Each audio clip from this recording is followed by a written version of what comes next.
गरीब के पेट में लात मारी जा रही है और मोदी साहब हमारे कह रहे हैं थाली बजाओ थाली बजाओ थाली बजाओ। आप एक तरफ कह रहे हैं कि रेवड़ी नहीं खिलानी चाहिए, आपने क्या किया?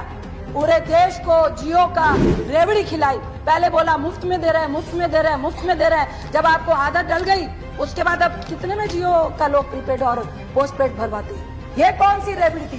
ये रेवड़ी भी कॉर्पोरेट के लिए थी, गरीबों के लिए नहीं। ये संवेदनहीन सरकार है, ये बिल्कुल भी गरीबों के बारे में सोचने वाली सरकार नहीं है। ये विश्वासघाती सरकार है कि ये संवेदनहीन सरकार है, हमारी ही सरकार है। ये विश्वासघाती सरकार है, हमारी ही सरकार है। मरो तो मरो, आपका नसीब।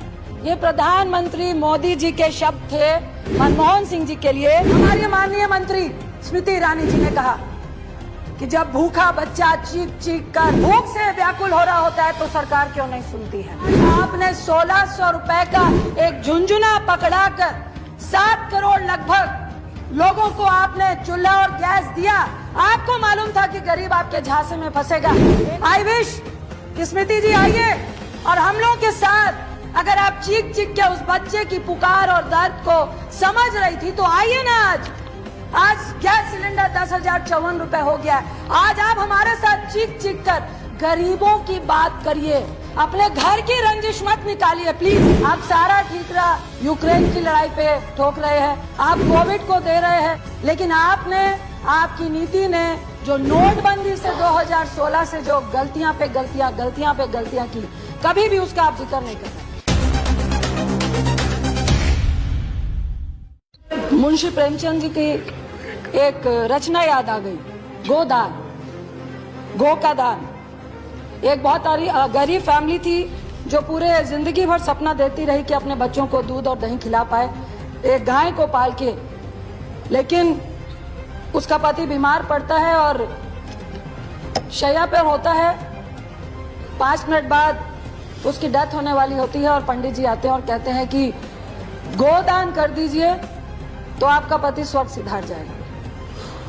उसकी पत्नी घर से गई, 1 रुपए का सिक्का लेकर आई और पंडित जी को दिया और कहा, पंडित जी मेरे घर में यही 1 रुपया बचा है। पूरी जिंदगी मेरा पति दूध और दही के सपने लेकर गौ पालने के सपने देख रहा था और आज आप कह रहे हैं कि स्वर्ग सिधारने के लिए गौ का दान कर दीजिए। मैं ये इसलिए बोल रही हूँ कि आज गरीब के पेट में लात मारी जा रही है और मोदी साहब हमारे कह रहे हैं थाली बजाओ थाली बजाओ थाली बजाओ। आप सारा ठीकरा यूक्रेन की लड़ाई पे ठोक रहे हैं, आप कोविड को दे रहे हैं, लेकिन आपने, आपकी नीति ने जो नोटबंदी से 2016 से जो गलतियां पे गलतियां की, कभी भी उसका आप जिक्र नहीं कर रहे। जितने अर्थशास्त्री थे उन सब ने कहा था जब हमारे देश की आर्थिक स्थिति बिल्कुल स्टेबल थी उस वक्त नोटबंदी नहीं कीजिए। आपके स्वर्गीय में उनका नाम नहीं लूंगी, उन्होंने भी कहा था कि नहीं करनी चाहिए नोटबंदी। उस दिन से आज तक हम अपने देश की आर्थिक स्थिति को संभाल नहीं पा रहे। मैं 2013 का प्रधानमंत्री जी का भाषण याद कर रही थी, जिन पे उन्होंने कहा था कि मनमोहन सिंह जी महंगाई का मां नहीं बोलते।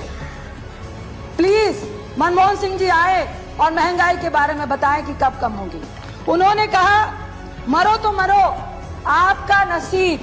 ये प्रधानमंत्री मोदी जी के शब्द थे मनमोहन सिंह जी के लिए। उन्होंने कहा था कि आप गरीबों के लिए कह रहे हैं मरो तो मरो, आपका नसीब। मुझे फिर याद आ रहा है कोविड का वक्त, जब करोड़ों लोग सड़कों में चल रहे थे, हजार किलोमीटर चल के जा रहे थे, तो मुझे लगता है मोदी साहब यही कह रहे थे मरो तो मरो, आपका नसीब। क्योंकि उस वक्त गरीब को पैसा देना था तो आपने क्या बोला, सारे गरीब घर से बाहर निकलो और थालियां बजाने का काम करो, थाली बजाने से आपके पेट में भोजन मिल जाएगा। फिर हमारी माननीय मंत्री स्मृति ईरानी जी ने कहा कि जब भूखा बच्चा चीख चीख कर भूख से व्याकुल हो रहा होता है तो सरकार क्यों नहीं सुनती है। जब किसान आत्महत्या कर रहा होता है तो आपके कान में आप रुई डाल के सो जाते हो। आई विश कि स्मृति जी आइए और हम लोगों के साथ, अगर आप चीख चीख के उस बच्चे की पुकार और दर्द को समझ रही थी तो आइए ना। आज गैस सिलेंडर 10,054 रुपए हो गया है। आज आप हमारे साथ चीख चीख कर गरीबों की बात करिए, अपने घर की रंजिश मत निकालिए प्लीज, आप मंत्री हैं। इसके बाद मैं सुषमा जी का एक मिनट रंजिता, माननीय मंत्री, किसी के नाम लेकर मंत्री यहाँ सवाल नहीं करना चाहिए। स्वर्गीय सुषमा जी की स्पीच को याद करना चाहती हूँ, जिन्होंने कहा था कि ये संवेदनहीन सरकार है, ये बिल्कुल भी गरीबों के बारे में सोचने वाली सरकार नहीं है, ये विश्वासघाती सरकार है। आज मुझे कहना पड़ रहा है कि अगर सुषमा जी होती तो वो निश्चित बोलती कि ये संवेदनहीन सरकार है, हमारी ही सरकार है, ये विश्वासघाती सरकार है, हमारी ही सरकार है। मुझे डर लगता है जब मैं प्रधानमंत्री की उस स्पीच को सुनती हूँ जो उन्होंने कहा था कि घर में चूल्हा नहीं जलता है, बच्चे भूख से रो रो कर सोते हैं और माँ आंख में आंसू लेकर चुप हो जाती है। जब आंसू की बात पीएम साहब के मुंह से सुनते हैं तो हमें डर लग जाता है, क्योंकि उन्होंने पहले मिडिल क्लास से महिलाओं के आंसू निकलते हैं, मेरे भी निकलते हैं, सब्सिडी छोड़ दो, महिलाओं ने छोड़ दी, कहा गरीबों को सब्सिडी देंगे, महिलाएं पसीज गई, हम सब ने सब्सिडी छोड़ दी। आज हर्ष क्या हुआ? आज आपने 1600 रुपए का एक झुंझुना पकड़ाकर 7 करोड़ लगभग लोगों को आपने चूल्हा और गैस दिया। आपको मालूम था कि गरीब आपके झांसे में फंसेगा, एक चुनाव 2 चुनाव आपने उज्ज्वला योजना से निकाल लिए। उसके बाद क्या हुआ? क्या वो 1600 रुपए वो सब्सिडी जिस रेवड़ी की बात आज मोदी साहब कर रहे हैं, प्रधानमंत्री साहब कर रहे हैं, क्या वो रेवड़ी नहीं थी? लेकिन वो रेवड़ी में फर्क इतना था, गरीबों के लिए नहीं थी, गैस एजेंसीज के लिए थी। आप 1600 रुपए गरीबों से ले रहे थे, बाकी का पैसा सरकार दे रही थी। किसका दे रही थी? टैक्स पे का दे रही थी। उसके बाद क्या हुआ? आज आंकड़ा है, इतना वक्त नहीं है, लगभग 7 करोड़ घर, जिसमें 4.5 करोड़ वो लोग हैं जो उज्ज्वला के तहत आते हैं, एक साल में एक भी गैस रिफिल नहीं करा रहे हैं। 3.5 करोड़ के लगभग वैसे लोग हैं जो साल में एक रिफिल करा रहे हैं। ये किसको दिया था झुंझुना? ये किसकी रेवड़ी थी? रेवड़ी तो प्रधानमंत्री साहब आपने भी दी। कल मैं सुन रही थी आपके लोकसभा में भाजपा के एक सांसद बोल रहे थे कि भाई उस वक्त भी आपके टाइम पे 900 रुपए गैस सिलेंडर था, मानते हैं 900 रुपए था, लेकिन हम अपनी रेवड़ियां गरीबों में दे रहे थे, बिल्कुल 400 रुपए कम में गैस सिलेंडर दे रहे थे। हम गरीबों की मदद कर रहे थे, हम एनपीए की और करोड़पतियों की मदद नहीं कर रहे थे, हम उनके 3.5 लाख करोड़ रुपए माफ नहीं कर रहे थे, हम गरीबों को दे रहे थे। आप खाद्य सुरक्षा की बात कर रहे हैं। एक तरफ मोदी साहब कहते हैं कि रेवड़ी बांटना बहुत खतरनाक है। मैं प्रधानमंत्री साहब सभापति जी के माध्यम से बोलूंगी, उज्ज्वला की रेवड़ी हो, चाहे आपकी कोई भी गरीबों के लिए रेवड़ी हो, वो रेवड़ी में ना तिल था, ना चीनी थी, ना गुड़ था। ये तिल, चीनी, गुड़ सब कुछ जो लेके गया वो कॉर्पोरेट थे। एक और रेवड़ी की याद दिलाना चाहती हूँ आपको, जियो। आप एक तरफ कह रहे हैं कि रेवड़ी नहीं खिलानी चाहिए, आपने क्या किया?